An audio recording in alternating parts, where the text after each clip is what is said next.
Now, today, my guest is joining me via Zoom, and it said that whenever you see a successful woman, look out for three men who are going out of their way to block her. Now, our guest today has proven that with the right motivation and attitude, the future can indeed be exciting, even in the most male-dominated fields of endeavor. Appointed the first Black woman CTO of Vodafone at the age of 33, she has since grown in leaps and bounds and was adjudged the best telecoms CEO last year. Madam Patricia, Obo-Nai, CEO of Vodafone Ghana, takes her turn on Wiley the Board series today. Ladies and gentlemen, join me as we welcome her all the way, in her office. She's actually talking to us via Zoom today. I'm super excited about this. Let's get it going. All right. Hello? Hi, Rev. Good morning. Good morning. Good morning, madam. How you doing? I'm well, and you? I'm awesome. I'm super excited about this interview, I must say. Good to have you on here. Thank you. I want to find out, are you talking to us in the office? I'm actually at home. I'm working from home. My company is working from home, so. Okay. Yeah. Great. Good to have you on here. It's going to be an interesting ride. Ladies and gentlemen, if you want to join the conversation, hashtag is Wiley the Board series. Make sure, all right, you send in all your questions. If you have any questions for Madame Patricia, she's right here with us. She's spending time with us this morning to share a story and then, motivates all of us. Now, we're going to start off with your upbringing, your early life. I was told somewhere along the line that you grew up a twin. That's true? That's true. Yes, that's true. I have a twin. Everybody says we are identical, so we will believe that we look alike. You are the penguin or the kakra? I'm the kakra. You are the kakra. Wow. Yeah. Now, let me share this interesting story with you as well. I was also born a twin. Okay, nice. Yes, but I'm the penguin. Okay. I'm the penguin. Unfortunately, I lost my twin brother some years ago, but sorry. I still remember growing up a twin. I want to find out from you, how was it like growing up with someone who basically was another version of you? I think it's my mother who enjoyed that upbringing the most because she used to buy the clothes the same and everything like that. But I guess for us as individuals, it's the best experience you can have. She's like your best pal, your chatmate. She won't judge you. She takes care of your kids for you. And I think the best part is that you can wear her clothes, so you can share the wardrobe. So yeah, it's fun. It's fun. Yeah. Do you have any memories of, you guys confusing people? A situation where you had to do something and then she had to do it for you? Well, I wouldn't say we set out to do that. People have been confused within the period because sometimes I'd go to her workplace and people like, I thought I saw you just a few minutes ago in something else, or you meet somebody and the person will be cracking all the jokes, say, yay, Penny, yay, Pat. I'm like, I am not Pat. I'm not patient, Patricia, Yeah, it's happened quite a number of times. We don't set out to do it. People just get confused because we look alike. How long did it take your kids to see the difference? I think I think they get to probably age 4, 5, and then they're like, yeah, that's not mommy. But at the early stages, they always run to her. Her kids run to me like, mommy. Now, it's believed that twins are endowed with the power of intuition. Do you believe so too? And has it in any way played a role to your advantage along the line? Really? I don't believe it. I kind of feel it's the thing about women. I think there's something in the intuition of a woman. We say that is the most powerful thing on earth. So it must be because we are women more than twins. I haven't seen that. I think women have guts. Women are able to make decisions based on their instincts, and it's a very strong thing that comes with being a woman more than a twin, I think. Okay, and I also heard that you heard a lot of things. Yeah, so my ears, they're always out. I heard that if you take a set of twins, one is usually the introvert and the other an extrovert. Which of them is you? Let me just say I'm the introvert, well-behaved, quiet. Wow, you're picking the safe spots. She would disagree, I know. Anyways, let's go back to your days at Bishop Bower School to St. Rose's, Presec, and then to KNUST. How did each of these educational institutions shape your life and what you aspire to be growing up? Two questions. You know, Bishop Powers and St. Joseph's were led by the Roman Catholic sisters at that time. Very strong Catholic upbringing, strong values, no nonsense, and St. Joseph's was a girls' school. So that really kept us in the values tight, very strong upbringing. And then I go to Presec, and Presec is quite open. It's a mixed school, and that's our first encounter with certain class with guys and also being a day student. So Presec really taught me how to coexist with the guys, even before I went to Tech. Being KNUST meant I didn't have my parents to control me, but then I had to put all the values I picked from Bishop Bower St. Joseph's Presec to bear, and act responsible in school. I think Tech also brought out my leadership strength because I took up a leadership role whilst I was on campus as the president of the Electrical Engineering Students Association. Nice. And then I started my internship on campus. And so I think my career direction also started from KNUST. Wow. Yeah. Now let's talk about who you aspire to be growing up. I mean, what shape did you wish to pick or grow into while you were young? Did you want to see yourself a famous person? Did you want to grow comfortable? I mean, give us a fair idea what you aspire to become growing up. We were raised to be very content. So we're raised by my mother. My father passed on when from 3, and so we're primarily raised by my mother. And we didn't have a lot, but we're happy. And I think for me that was the bare minimum, to always have a life that was comfortable and be happy. And family was the most important. In terms of career, in my mind, I did not ever set out and understand what I wanted to be. I just wanted to do well. And so wherever my path will find me, I knew I would not settle, for sure. That I was sure from the beginning. I knew I wouldn't settle. I would push to how far my barriers could take me. Your favorite subjects in school were physics, chemistry, and maths. 3 subjects I would run from. What measure of support did you get from your family to sustain this interest? I've been blessed. So if you look at my mother she studied biochem throughout school up to university, and then she ended up at the Bank of Ghana, and she worked in Bank of Ghana her entire life until she retired. We've never had that restriction of you need to be a doctor, you need to go to do this. All she wanted us to do was to do well. So she'll get you the vacation classes, she'll ask you she gets you the teacher that wanted for us was to do well. She never was very petty about what courses we're pursuing at all. We had the freedom to choose. You could have found yourself in any other scientific field of endeavor. If I may ask, why did you decide to do electrical engineering? It's such a funny story, I actually set out to do civil, and I look at my courses. Okay, so the reason why I like the math and the sciences is not because I'm like wild. I just don't like the long write-ups, the long stories, So you answer the question, you underline your answer, the math is done, right? 2 + 2 is 4, it's finished. So, and my father had been in like civil engineering, road construction type of thing. So for me, it was like natural course, just follow his path.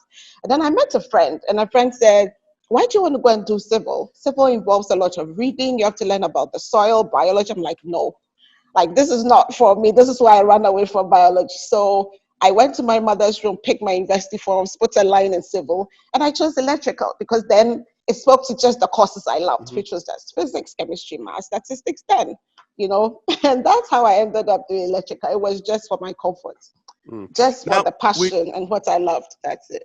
Okay, passion is in there. So, I mean, with passion mentioned, even if anything was difficult in there, it wouldn't have really been difficult because you was love it. Driven. It's so important. It's so important. Don't do things that you don't enjoy doing. Yeah, unless you're compelled to do. Let me find out from you. I mean, back then, this was when? While you were doing electrical engineering? Which 1995 to 1999.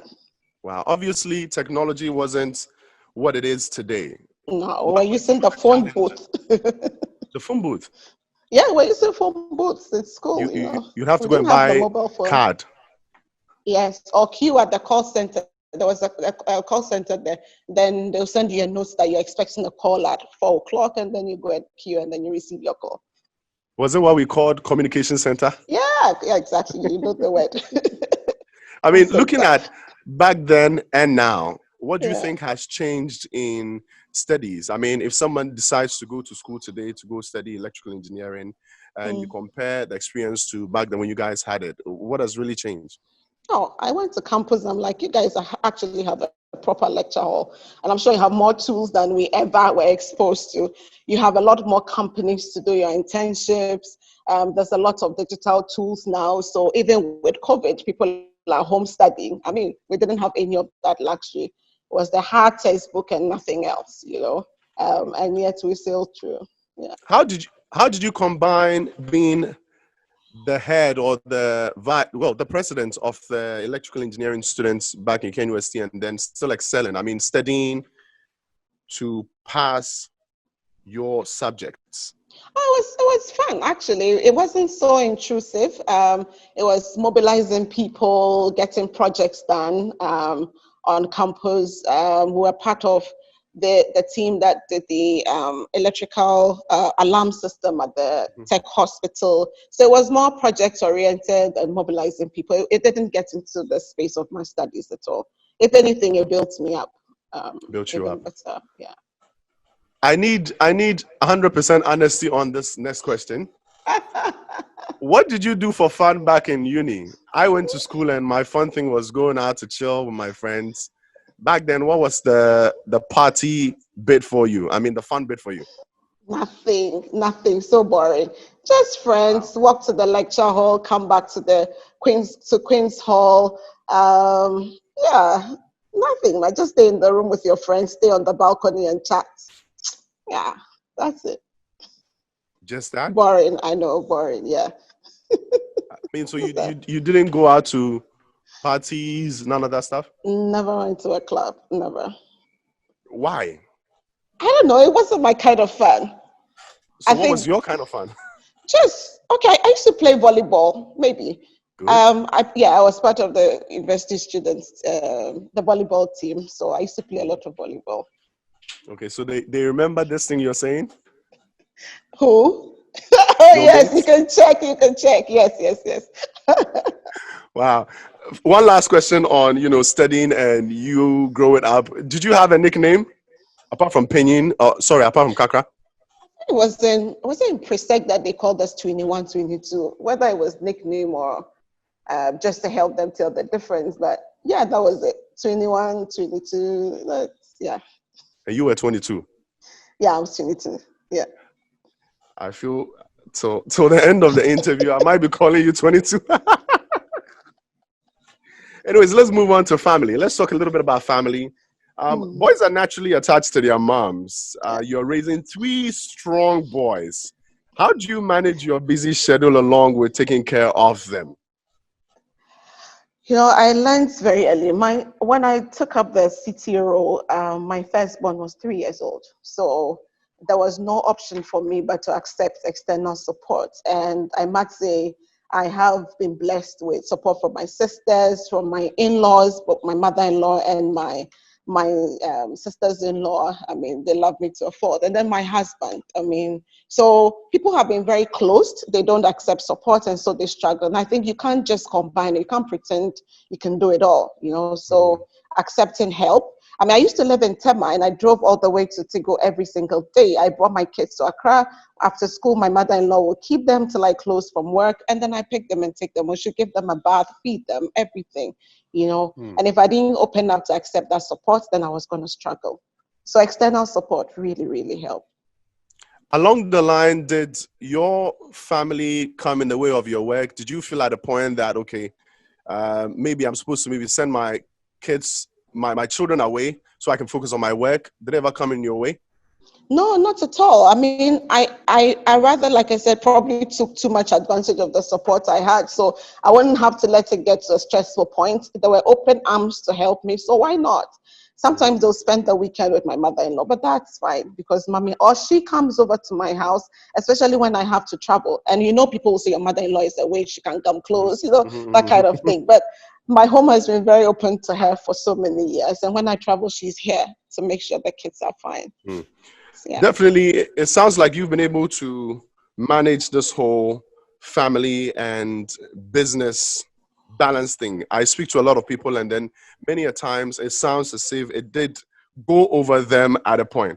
With your experience, how do you think or advise young professional mothers to manage family life and their aspirations? I mean, just so one doesn't go down the drain, just so one can stand strong. I think that people do not want to open up to the reality. So just this weekend, we were counseling a to-be couple, and we're telling them, my husband and I, that you need to understand the girl wants to go to school after marriage. And we're like, the kids are going to come. So is it school first or the kids first? I think it's preparing your mind for what's ahead of you and accepting the challenge that could come with it. You can't walk into it and then be confused about it. There are many women who have come before you, right? And they have gone through this. So listen to their story. Mine is, I worked with support. So you can balance it out, understand the area in which you are operating, and accept the support that comes to you, Don't be surprised. I think that will help a lot. That's actually true. I was expecting to get this answer because people don't really go real with their lives. I mean, everybody wants to be a career woman, but then they forget that after you go out chasing the career, you come back home and then family and your matters. husband is waiting for you. Yeah. So you have to understand the reality. I've been cooking for 16 years. I cook food for my family. You have to accept that it comes with the terrain, but accept the support that is offered to you as well. What's your favorite meal to cook? I love cooking. Everything like jollof, Ghana contemporary jollof. stew. Oh yeah, no, not the fake one. Yeah, no, everything. Contemporary stew, garlic stew, everything. What, in your opinion, is quality time with your children? How do you spend quality time with your children? I was telling you that I start my leadership role started when my kids were 3. So they grew up knowing mommy's busy, mommy travels, mommy works late. So when I'm present, I'm in the house, then that's quality time. Well, like, it's so funny if you see us lying down the carpet, somebody chooses the movie, he who chooses first, we all watch. And then there's the drink. I've been banned from soda now, so I have to do juice, they do soda, and then we binge on the series, like, it's just being present, I promise you. Or just going out to my sister's house, spend the whole day, fool around and come back. Absolutely do nothing. It's not intense.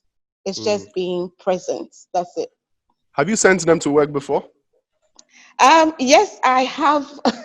When I had one, my second son, and I was in the midst of a negotiation, and we had to close a deal when I was in Tigray. So my baby was in the car, and I'd go into the meeting, and then when my breast was full, I'll come into the car and breastfeed because you feel it that your baby is crying. So you come to the car, breastfeed, I go back, and continue with the meeting. I've done that quite often. Good, good job. Now, some believe a lot. Yeah. You say good job. Yeah, good job. I mean, not all people can do what you did. It's tough. It's tough. Some believe a lot is being done for the girl child. I mean, leaving the boys behind. Being a mother of 3 boys, do you feel the need for balance, or maybe there's no cause for alarm? I mean, Rev, I don't think we've even done enough. I don't think we've even scratched the surface on what has to be done for the girls, And the funny thing is that we keep pushing this myth that the girls lack confidence, they don't have ambition, they'll carry too much workload. At middle level, she can't grow to a C-suite role, senior women are not available. It is wrong. The issue is with our system. Women are capable, women are available. You talk to a very young girl from school, she wants to pursue the sciences, she wants to go to school. The system will not allow her to go. She's seen as an economic burden for the family. If somebody has to be married out first, it has to be that girl. I was shocked at the global statistic that 33,000 women, young girls below 18, get married off every single day. So 12 million girls below 18 get married off every single year. That's a joke. So the system, the norms, the cultures is what isn't allowing our young girls to have the opportunity. And we are 50% of the population. So I don't believe we've done enough at all for girls, and we should do more. Wow. I believe before the interview ends, we're going to address that issue again.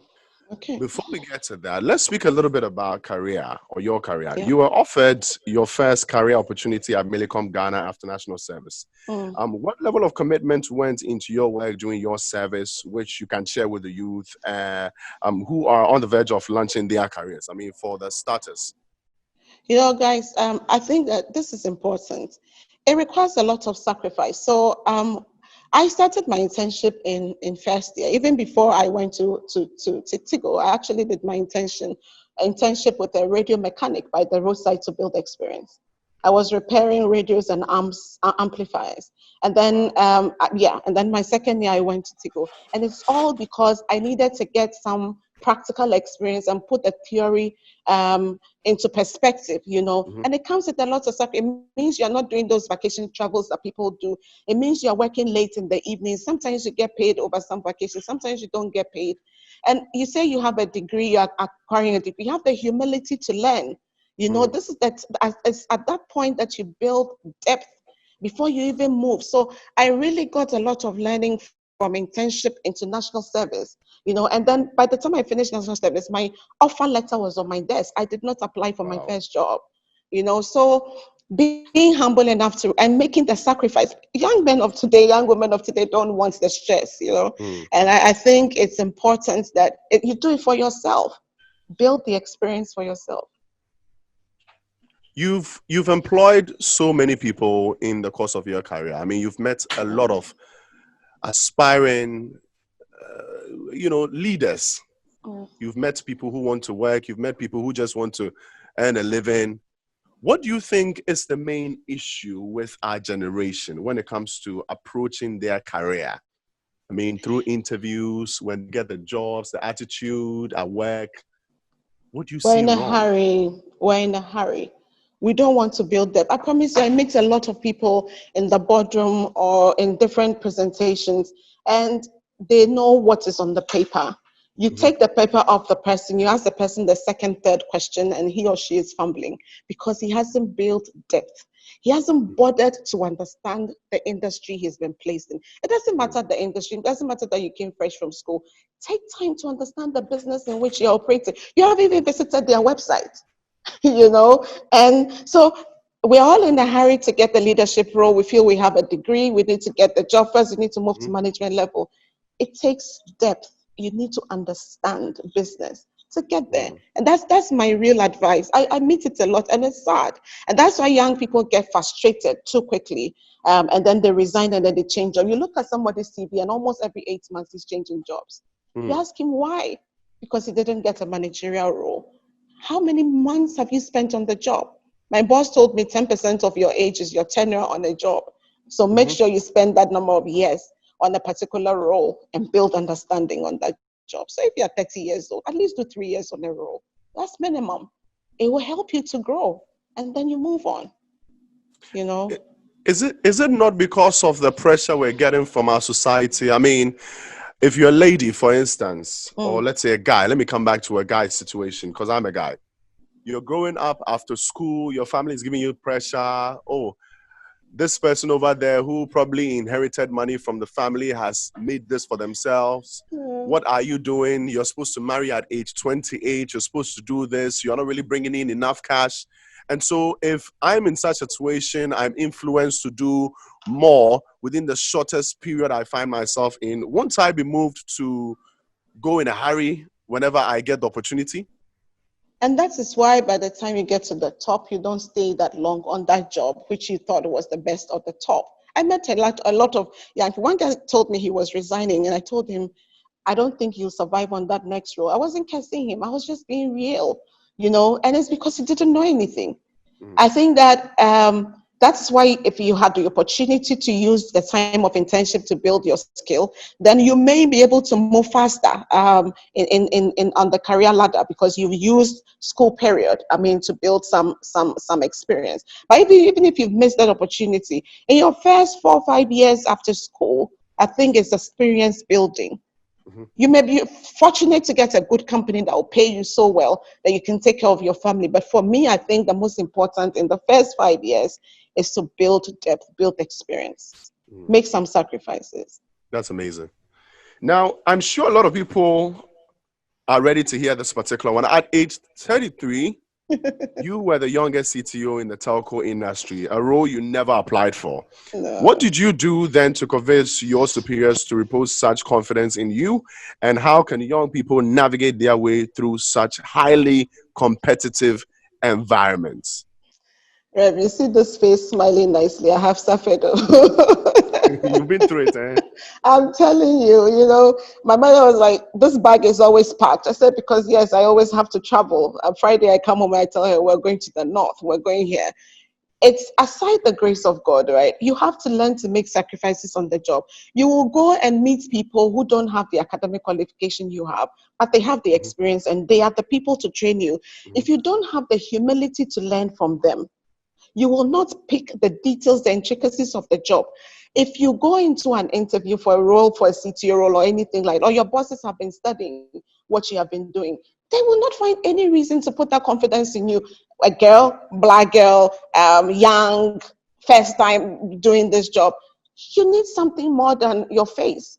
You need to show them that you've been consistent. I worked in that company for so many years. If you add my internship, before I took the job, it was close to 10 years before I got that job, So you have built consistency, you have built confidence, you have built trust that it's okay to give her the opportunity. She can do it because of your track record. You need to build it. It's important. But you have to qualify every day. You have to put in time and effort every day. I used to go to work by 7 o'clock. Sometimes I'm the last to leave because what has to be done, my boss will come early for the report. Nobody is willing to do it. Make a sacrifice and do it. It will pay off. It will pay off. Yeah. That's great. What were some of the notable day-to-day challenges you had to deal with as the young female CTO you were in such a male-dominated field? To be honest, at that time, I'm sure it was like so iconic, black girl, young girl. The real challenge was the fact that I was managing my peers, people who had been my colleagues over a period, and then the seniors who had trained me, the people I used to call Uncle Tom and Uncle Steve when I was doing my national service. They're now working under me, and how to balance respect and being assertive, was a steep learning that I had to go through. But I think that we had built relationship from the beginning, and they were kind of very willing to support my journey, and so they knew I'd give them respect. They knew I'd give them the respect. Talking about your day-to-day challenge being the youngest CTO in the telco industry back then. Yes, I was saying that actually the role was quite iconic, so I didn't have the pressure of you are young. I think the challenge that came to me was how to manage my peers, because these were people who we used to be colleagues reporting to the same boss, and suddenly I became their boss. And also people who had been the seniors, I used to call them uncles, and then now I have to take care of them. So being respectful, being humble, and still being assertive was quite a steep learning curve that I had to go through, but I managed. I managed to sail through that. That's amazing. You've stressed the need for companies to take risk with young women in the professional field. What level of sacrifices must young women make to prepare and position themselves to take up influential roles at their workplaces? I cannot emphasize this enough. Whether we like it or not, we are living in an era where people still have their biases because of the way they've been socialized, and you will try to drive the change, but you can't change everyone. So a lot depends on you as the young person, as the woman trying to climb up the ladder, to make sure you work hard. Don't bury your head down though, my dear lady. And the difference is that somebody has to know you work hard. And a lot of women are working hard. They are sitting in the meetings, taking all the minutes. Don't be the one taking the minutes. Be the one doing the PowerPoint presentation. Be the one in front, This is like organizational politics. Be the one at the table where people will see you and know that you know your stuff and you work hard. Otherwise, you always be asking, why are these guys being promoted? Why is this person being? Because although you work hard, nobody knows. Your sponsor is not around the table. Nobody tells your story for you when the decisions are being made. So make sure somebody knows that you work hard, but work hard. Yeah. Make sure somebody knows you are working hard and work hard. I think these are two things we cannot depart from. There are people who would want people to feel that they're working hard, but wouldn't want to work hard. Yes. So Auntie Patricia says, work hard and let people know you're working hard. Yes. That is not called bragging, right? No, it's not being loud as well. It's just being at the right place. So when it's time, like I said, when it's time to do the presentation of the work, the project where you guys have put together, even if it's 2 people speaking, be one of them. If it's 3, chip in. But don't be at the back and hope that by the time those 2 people are done, people will remember that you were part of it because your name was on the slide. It doesn't work. That is true. That is true. Let's move on to the next thing. Still staying on your career. Do you remember your first day at Vodafone? I remember so well, January 4th, 2011. So I reported on a Monday and it was an open office. I went to see the CEO, and he gave me the rundown of his expectations. And then I went to meet in fact, people were coming in to sneak look at me, sneak peek at me, because I was there to take the job of an expat. And we're like, woof, this girl from Tico is coming and the expat is leaving and they brought somebody from outside. So everybody wanted to see this girl who was coming in. So I know people were peeping and looking at me and everything, but yeah. So what position did you occupy on the first day? CTO. So the person was there and I was there to do the transition for 3 months and also to travel around about 6 countries to understand how Vodafone does it. The difference between the 2 companies at the time I joined was that one was a pure mobile company, looking at pure consumer business, and the other one was a very strong mobile and fixed and also very big in enterprise, supporting companies. And they were also very global, very international, and they had ways of working. So I had to go through that transition for about 3 months to really understand the business and take over. I did that for about 3 years. So along the line, you were adjudged the best telco CEO. That was somewhere around last year.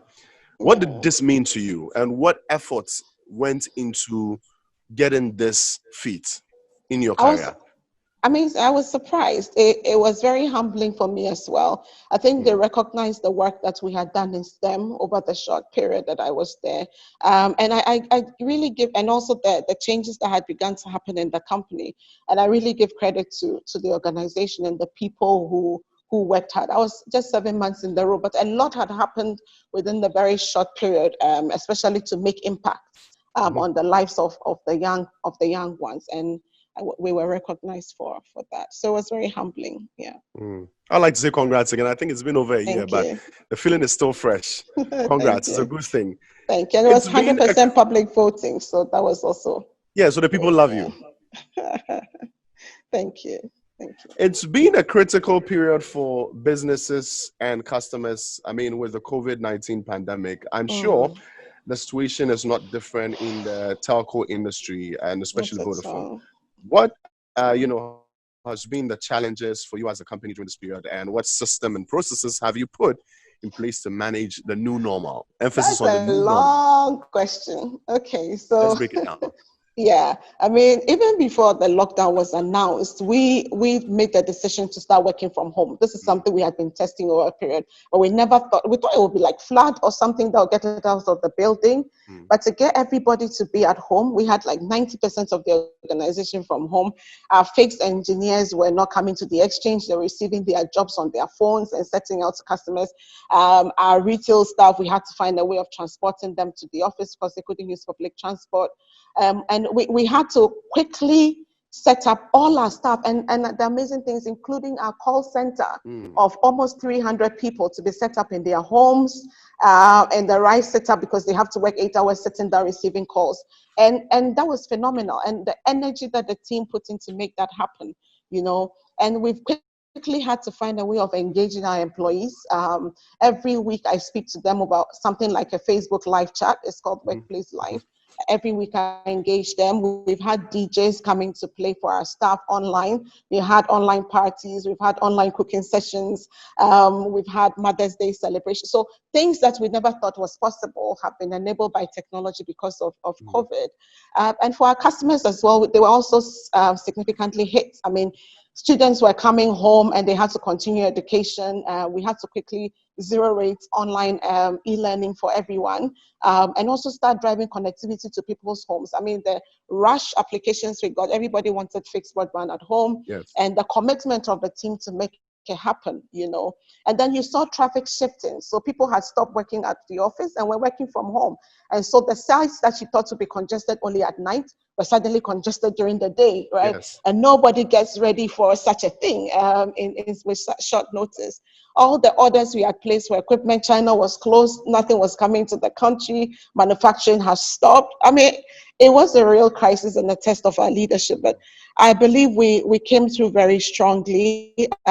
We also saw the need. I've talked about the employees and our customers, but we saw the need to also support government within the period. And so we've done a lot of donation to the society. We've done a lot of giving them SIM cards that people can use to do the contact tracing. We've used a lot of our communication that would have normally used for commercials. We've given it away for SMSs to be sent to customers. Sure, customers receive SMSs 3 times a day, just talking about COVID and educating them. And also, I think what I find valuable is the bit on education. We have a site called Instant Schools, and we've zero rated it for Vodafone customers. If anybody who wants to study within the period can go there and study for free. We've supported the psychiatric center. We've supported with a big healthline call center, 50 doctors that we have trained and are paying, and they can support the government hotline. If you have an incident, you don't feel well, you can call 255. So we've put in a lot to support our staff, our customers, and support society and government as well within this period. Wow, It's been amazing. A real learning That's for us. That's amazing. I mean, that's a lot of work in there for the people and, of course, for the employees as well. I mean, I'd like to commend Brand Vodafone and, of course, management for such a good work done. I couldn't help but notice that you mentioned bringing in DJs. I mean, entertainment bit in there. That's quite a good thing to do, I should say, because Brand Y also did something called Party Pressure during the lockdown season, especially. And so Saturday evenings from 8 p.m. to like 12 midnight, we do live DJ sessions where people can actually tune in on Facebook, Instagram, and the rest. I mean, we kept people entertained. Usually Saturday nights, they're out there partying. And so since there was lockdown in this whole COVID-19 season, we didn't want to keep that away from them. So we brought it closer to them. So I do really understand what it means to bring that in there. And it's good for mental health, it's good for their mental health. We take it for granted that you've locked people up in the house. They don't have the social environment that they get when they go to work. And they've been in the house for 3 months and more. So you need to be present. You need to provide them that comfort, that support, that leadership. And dealing with people's mental health and doing something different from work is so important. And one having thing fun. I've realized, of course, speaking from the things that you said, Vodafone is super interested in health, the health of the people, education, and of course, technology, and then entertainment. How dear are these things to the brand, and what kind of priority do you attend or I mean, attach to these things when it comes to Vodafone's day in, day out activities? I keep saying that you can't be a company that exists for just profits. And Vodafone has been very clear about this. You have to exist beyond profits, and you have to do something for your society. You can't have an environment where you say you are doing business and you don't support the things that are important to the society. Education is fundamental. Health is basic, and like I said, supporting the music industry is a property that we have decided to get into and put everything behind it, because it's an industry that will thrive in Ghana and has been left. So for us, doing good for society by supporting education and health, and also supporting one industry, which is the music industry, has been something we've held dear, and we're committed to doing it. Very committed to doing it. That's a great thing to do, honestly. I mean, working with Vodafone, the brand Vodafone is something everyone would dream of, because apart from, serving yourself, reaching your career dreams, you're also involved in a lot of things. I mean, you mentioned entertainment and music. Vodafone has been a part of Ghana's Music Awards since time memorial, and you guys have done so much for our industry. Congratulations and a good feed on that.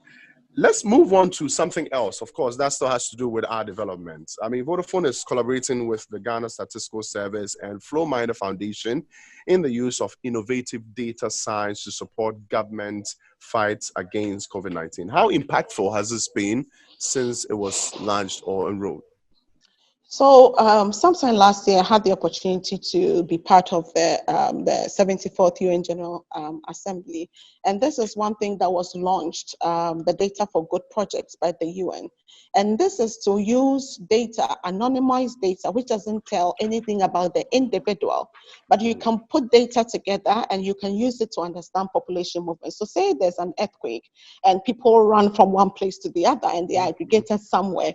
Even you can be able to use data to tell how many people are left there just by the mobile signals, the calls, the cry for help that is coming out from that hole, And so using big data to formulate policy was something that we started even before COVID. We didn't even know this was coming.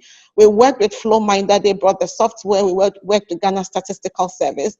And when this happened, together with Ghana Health Service, we were able to tell pre-lockdown and post-lockdown, the movement. You can't tell the individual because you're not looking at whose phone number it is. You're only telling the movement of traffic. And you can use it to do population planning. You can use it to plan transportation, so many things. So data has been valuable, and we're very happy to have been able to support government and the Ministry of Health to do this.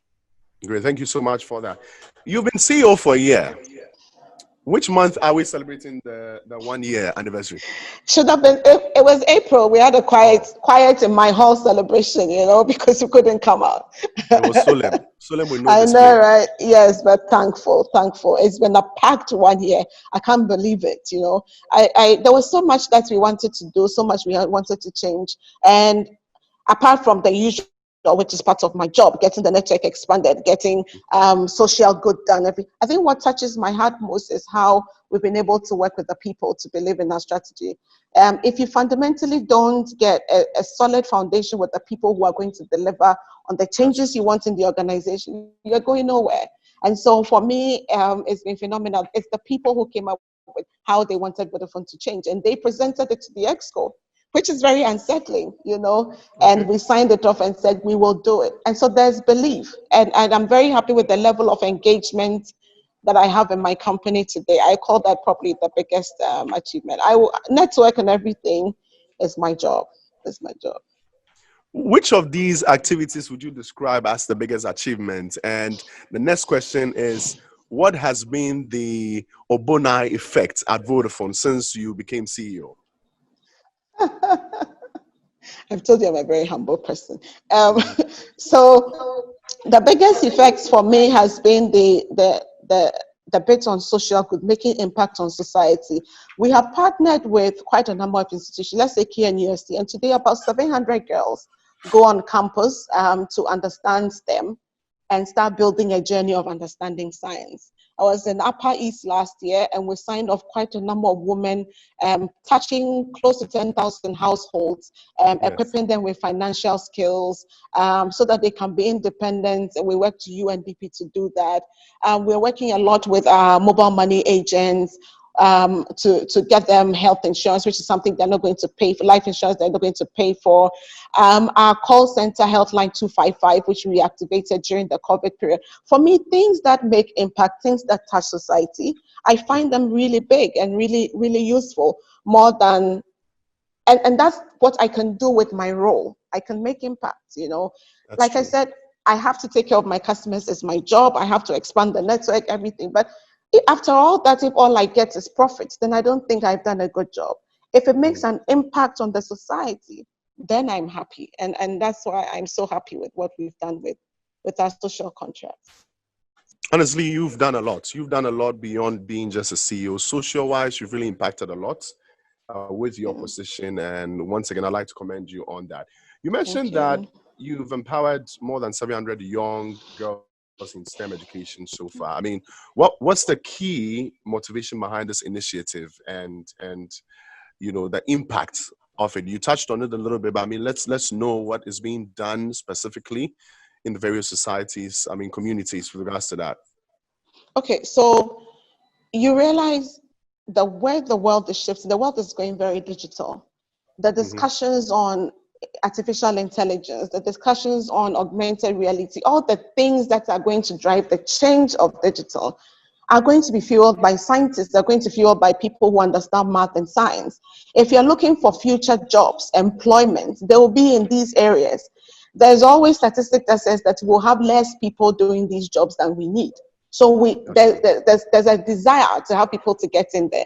Women in Ghana are 50% of our population. So if we don't take care, we'll have only 50%, which is the male, participating in the opportunity to change Ghana. And that is why, for me, it's not about leaving the boys, it's about adding on with the rest of the population. And that's why we went to KNUST in partnership with the Vice Chancellor's Office and the College of Engineering, said every year, we will pay for you to accommodate these girls, give them real life experience on science and math. And it's been phenomenal. Before free SHS as well, we were actually paying scholarship for girls. Every year, about 100 of them working with British Council, just to give them opportunity to go to school and pursue careers in science. After school, I mean, we've gotten even third year university students, we're paying their school fees for those who are needy and brilliant to come into Vodafone after final year, come into Vodafone and get real life experience and work in science and math, come and look at the women in engineering, see real life examples of your future, you know, and stay and be part of the transformation that is happening. Women are making decisions in their homes, shaping direction for their children. And why are they not part of the technology that they use, you know? Why are they not part of the formation of the technology? So I'm really obsessed about this, that we have very competent, young, brilliant young girls in this country. What they need is role modeling and opportunity to get into science and math. And I will continue to push this with my team. Wow, Yeah. that's impactful. It's very amazing and thoughtful. Let me find out from you, what has been the main challenge in getting these young girls to develop interest in maths and science? I mean, before you tap into their interest and help develop them, what are the main challenges you face? They'll be thankful that they've gotten the opportunity. Visit in Accra and it looks clean. When you step out of Accra, you find a lot of young girls who are thankful that they're even in school.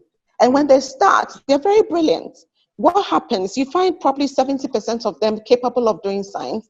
By the time they get to JHS, they've been told their reality that they'll get nowhere. And only 30% of them finally end up at the university willing to pursue science. And when I went to campus to speak to young ladies in KNUST, and I was amazed post the session, the number of girls who came to me for one-on-ones, and they said, I don't even know what I'm doing after I leave tech.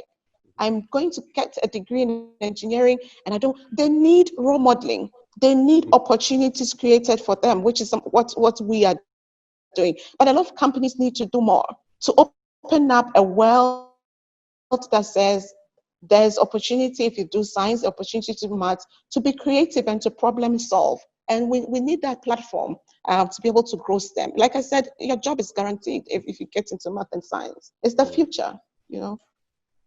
Great. Now, we might want to, well, let's just check this out.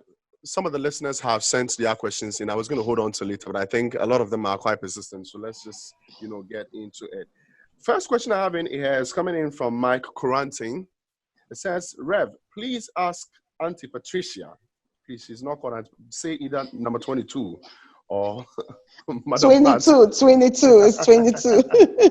So please ask Pat what the future of data science is in the telco industry. It's everything. A friend wrote to me from the US and said, Auntie, I have been given a course in data science. I don't know. And I said, grab it. Don't let me even start envying you now. Grab it. Everybody's looking for a data scientist to analyze the data. There's so much data that's being collected today, but you need to derive sense out of it. And data scientists are going to make a difference in the technologies that are going to come, the solutions that are going to be poured out. And it's the place to be. They are hot cakes. We can't even find them to recruit them. And they cost so much. So go for it. Go for it. Okay. So this next one in from Salasi Doku inside East Legon says, Rev, Vodafone privacy breach issue has been in the news.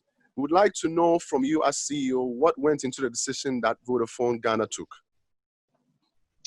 Thank you. So Vodafone didn't take any decision to breach anybody's privacy, and we have not breached anybody's privacy. We are a very responsible organization, and we will not do that. We are a very law-abiding organization, and we respect the laws of our country. So in March 2020, I think the EI was passed by the president, and it was done under the emergency of COVID when we had the pandemic. And so all telcos submitted the call data records as required by law. Then a citizen went to court. He filed an application at the High Court to put an injunction on it. The whole time when people were discussing this in the media, we had not been served. I can't do a media war. When we were served, once we received the injunction application, we wrote to the authorities and we stopped sending the data. So we have not breached anybody's privacy. This news about people are reading your text messages, your WhatsApp is gone to Garbet. It's a lie, please. Nobody is listening to your calls. We have not breached anybody's privacy. The issue is in court. I think we should respect the wisdom of the court and allow the judgment to come out. Okay. But be assured that beyond the laws of Ghana, I work under, we have a lot of countries operating in Europe. I operate under GDPR, although it's not even the law in Ghana. So we have very, very strict rules under privacy, and we will not do anything to affect our customers. My daily job is to make sure I fix any issues I have with my customers. We will not do anything like that, please. Ignore. Help us understand this a little bit further. I mean, are there rules by the states protecting data in Ghana? Yes, the Data Protection Act is very clear. And so I'm not sure how they will put an EI that violates the Data Protection Act. That's why I'm saying, let's not even stretch ourselves. Let's do what our day jobs are, which is make my customers happy and fix the network and put in more fiber and fix my network. Let the court do its job and tell us. But I promise you that we will not do anything that will compromise privacy. All right.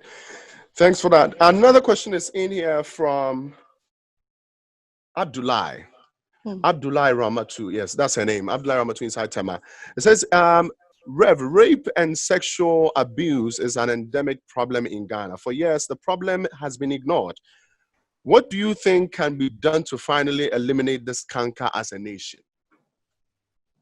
How can you eliminate when it is somebody's belief that a woman is a toy that is used to reduce stress? The society encourages some form of behavior by our beliefs. And until we are able to swing the minds of people through education, and for women to be able to stand on the end, that is why you see when I talk about empowering women, it goes beyond just putting money in the hand and earning wages. It's about educating the person, putting power in the person's hand. A lot of women have succumbed to rape and all the abuse because they are not economically empowered. If she could stand on her feet, would she go to this boy and ask for money and her body will be demanded in exchange? It's a very sad situation. So it's not just putting up a law and saying if you rape a lady, she may die even before the guy goes to jail. That's true. So it's really fixing the society, empowering the woman, give her the opportunity to stand on her feet, give her the job. When the opportunity comes for her to rise to the top, allow her to do it. Let her go to school. Then she will not be overly dependent on people who take advantage of them. Great. We're going to move into the final set of questions for us, but I personally want to find out, how many hours in a day do you spend at work as a CEO? Endless. There's nothing Endless. like you've closed, right? So pre-COVID, I pretend to close and go home, and then I have my phone, and then the email is on the phone anyway. So when something comes in, then you have to respond to it. You have to be on call. Your network runs 24/7. So, but you have to make time to balance it. I don't want to pretend that I shut off. And I think within COVID, being at home has been worse because you don't see it. You know, you're sitting by the laptop, you can go to the kitchen and come back, and then you're back to the laptop again. So I would be lying if I said I have hours, but I try to balance. You try to balance. Yeah. I mean, there's a little bit of fun in there as well, right? What do you do for fun? You told us what you used to do for fun back then. I'm still doing it. Carpets, get a drink, put the movie on with the boys, and that's it. You know, do nothing. It's such a relief. It helps your brain, you know. What kind of music do you love? I used to play golf, but because of this, I've had to stop and put it on break till the golf parks are open. I think they do have golf game apps on the phone. You might want to. What kind of music do you listen to? So gospel. I like songs that inspire. Okay, let's start from there. So I like songs that inspire, songs that don't denigrate women, preferably gospel. But if it has to be secular, then I don't want you to be talking about sex and all those things in it. But just like a nice song, you know. It's just a nice song, good beat. I don't want to pretend I know hip hop, Afro beats, all those. I don't know the difference. If it's nice, I'll dance to it. So if you play me like Kiddy say cheese, like I've listened to the lyrics, I'm like, okay, he doesn't say a lot of bad things. He doesn't say bad things in it. So, but I'll do it. And Hamilton, Joe Metal. You mentioned Say Cheese by Kiddy. I mean, there are similar songs. There are similar artists. I mean, there are artists in his range you might love. Give me your top 5 Ghanaian songs. I mean, let's do circle. I'm not doing artists. Let's do. This is going to be horrible. So it's not about the artist. It's about the quality of his song, right? It's about what the person sings and I love. So, for example, I'm going to be short on this one. Let me not do it. It's okay. Please, let's do it. If a song is nice, we will dance to it. So put one up and let's do it. But you mentioned Say Cheese. Because it doesn't. Who else? Let me do something with you. So I'm going to mention the artist. If you remember any song or verse that you love, you mention. Or the rhythm, because I've not been able to. Things Fall Apart. Exactly. You see, we're good with this. So Things Fall Apart by Kofi Kenata. Okay, who else? FER. FER with Sarkodie. Sarah. You see, you're good with. Let's do the fourth one. Who? Let me do Sarkodie again. Sarkodie, I love all his raps. Like the guy has rhythm, he has his creative. I just can't keep up with the rap. I don't know any of the words, but like he's always on point. So we'll pick one for you. I can't go wrong for him. Yeah. Okay. Stone Boy. Higher. Go higher. What's the name? Go higher. Go higher. Yeah, I like Stone Boys. Go higher. Shatta Wale. Shatta. Bring me a song. Melissa. Let's stay with. Okay, yeah, Melissa is nice. Melissa's nice. All right, so we're gonna do those songs for you right after that. Before we wrap up, I want to find out from you. I mean, what management lessons have been the hardest to learn to you personally? Understanding people. The network will be fine. You put in more equipment, you increase capacity, it's fine. Working with people, you need to always be, aside your intuition, you must have a very deep listening ear and speak less. try and be, because you're a leader, you need to be ahead of the thinking of your people and be there to meet the need before they bring it. How you will train, how you will grow people. You will be shocked. Somebody will just appear before you and said, I am resigning. And you would have missed all the hints the person dropped because you didn't study the psychology of the people you work with. For me, I think it's a leadership lesson that any leader who wants to really lead and manage people will have to understand, you know. They make a whole lot of difference. If you're able to carry people along, you will not work twice as hard. You will get the results. And that's why I told you in my first year, getting the buying of the organization was probably my biggest obsession. Yeah. That's a good point. Understanding people, Yeah. being a listener. What other leadership skills do you think make someone a good manager in your field? You must know your stuff because technology is changing so quickly. So you must try and be abreast with the times. You can't be offering old solutions to new problems. Customer needs are changing. You'll be there and your business will be substituted and you wouldn't even know that people are no longer using the cameras to take pictures. They're using phones and life has moved on and everybody is on the app and you are making phone calls, you know. So you need to really keep up with the technology API in the telco industry. It changes so fast. Customers need changes so fast. Hello? I'm here. Oh, you can. Great. Now, let me find out from you, okay? Just how important is it for young people, especially women, to develop a sense of self-worth and self-esteem when starting up their careers? It is everything. If you don't believe in yourself, even when the job is given to you, you will say, I can't do it. And again, it comes because of the way we have been, like I said, socialized. People have been raised to think that they are not capable. Women have been raised to think they're economic burden. So young women need to say to themselves, I spoke to a group of very young kids and I said, tell yourself you are beautiful. And they were laughing. I said, repeat it. And it is because you believe you need affirmation. You need people to tell you you are good before you realize you are good, but you're actually good. So women need to be encouraged. Unfortunately, the society is raising kids who don't believe in themselves. Especially, I'm talking about kids outside Accra. So we must reinforce the capabilities that they have. We must reinforce that there's no problem with you just because you're a woman. That's how God created you, but it comes with a lot of strength. You are unique. And that's why driving diversity in organizations is important because the woman brings a lot of uniqueness to the table. And if women are told, consistently told, and they see role models as well, they will begin to think that the opportunity is out there and the problem is not them. The problem is not them, it's the society. So you are aware of the biases and you move on. Move on. Nothing is not going to change today. Did you have role models yourself growing up? Do you have anybody you look up to? Not women. Unfortunately, most of them were men in the career field.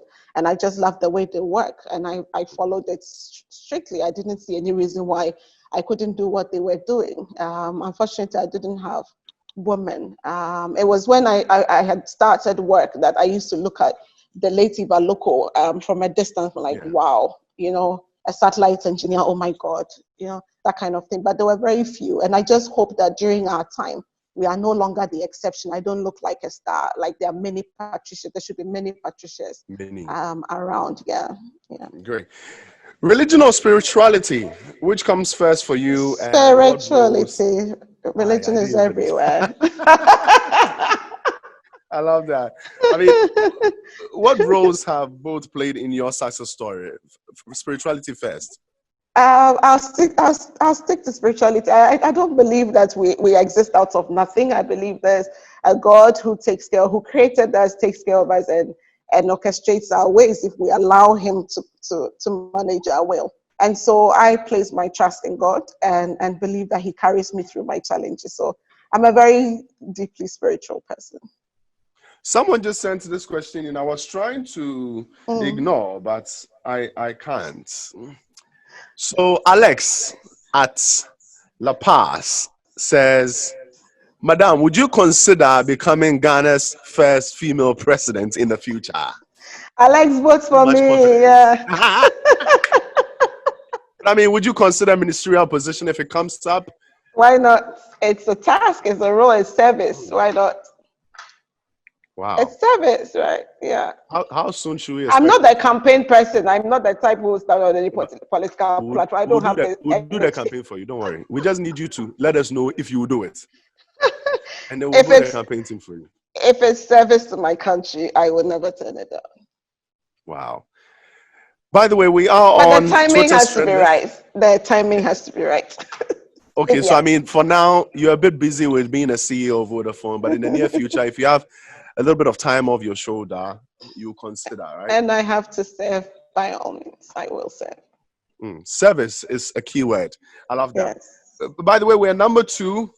We were number 1. We've gone to number 3. We're back to number 2 now on Twitter's trend list. I mean, people are enjoying the conversation, all the information that you've shared with us, the story, every little bit of it. Trust me, has been inspiring. Thank you. We'd like to say thank you so much for spending time with us on the show. Thank you pleasure. to you, Madam Patricia Obo-Nai, to Vodafone for giving us this opportunity. And yesterday we saw the tweets, by the way. We love it. We love the fact that Thank Vodafone. you. I'll tweet again after this. Sure. So what are your final words? Anything else you'd like to add to the piece for the youth or the people locked in right now? Oh, well, I think the period in which we are presents its own opportunity. It's a brilliant time to make use of the valuable time that is left on your hands, and it will be unfortunate. And I speak to the youth first before I speak about the country, but I think for the youth, it will be unfortunate that post-COVID, you came out the same. You didn't use the time to acquire a new skill, you didn't learn a new language, you didn't become more digital. I think it will be unfortunate. So find something, and schools are going to vacate soon. So please find something online and use your time. I'm doing the same. I'm running a few courses just for my growth, even at this age.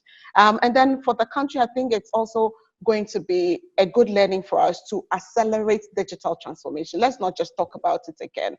If you come, people are now working from home, and the future of work is going to be at home. So connectivity at home is going to be important.